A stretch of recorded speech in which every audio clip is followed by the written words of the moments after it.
Donc une roue avant parce qu'elle permet à tout un chacun d'enlever la roue de son vélo actuel et de la remplacer par la roue e-bike. Il n'y a aucun câble, besoin d'aucun outil et donc en quelques minutes vous avez installé la roue e-bike.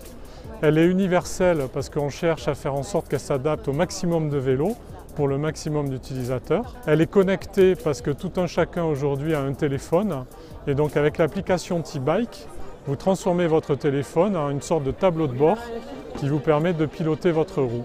Et puis elle est électrique parce que ça vous permet de découvrir les formidables sensations de la mobilité électrique. Donc la terre devient plate et vous allez pouvoir avaler les kilomètres sans transpirer et monter toutes les côtes sans être essoufflé. Donc on est sur une application standard où vous avez 3 niveaux de vitesse d'assistance.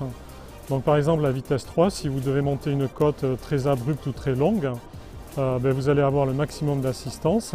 Si vous êtes sur du plat avec un vent un peu de face, vous allez prendre l'assistance numéro 1. Et le gros avantage, c'est que vous avez une fonction boost ici.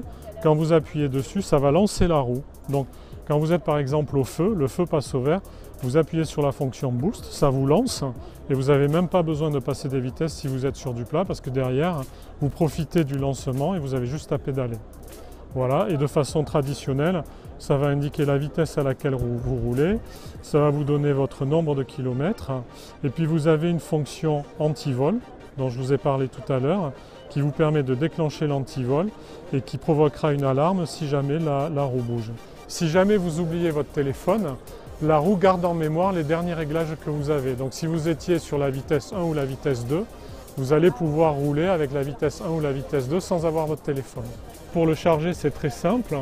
Vous avez une ouverture ici dans l'axe de la roue et avec le chargeur, vous rentrez la fiche pour le charger et en moins de 3 heures, vous rechargez en totalité la roue. C'est exactement comme votre téléphone.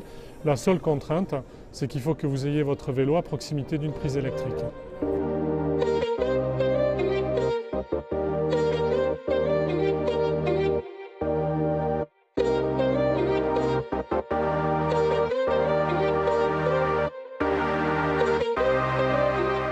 Donc quand vous avez un vélo traditionnel que vous avez payé entre 150 et 300 €, pour moins de 1000 €, vous gardez le vélo que vous avez, que vous appréciez, et vous le transformez en vélo électrique.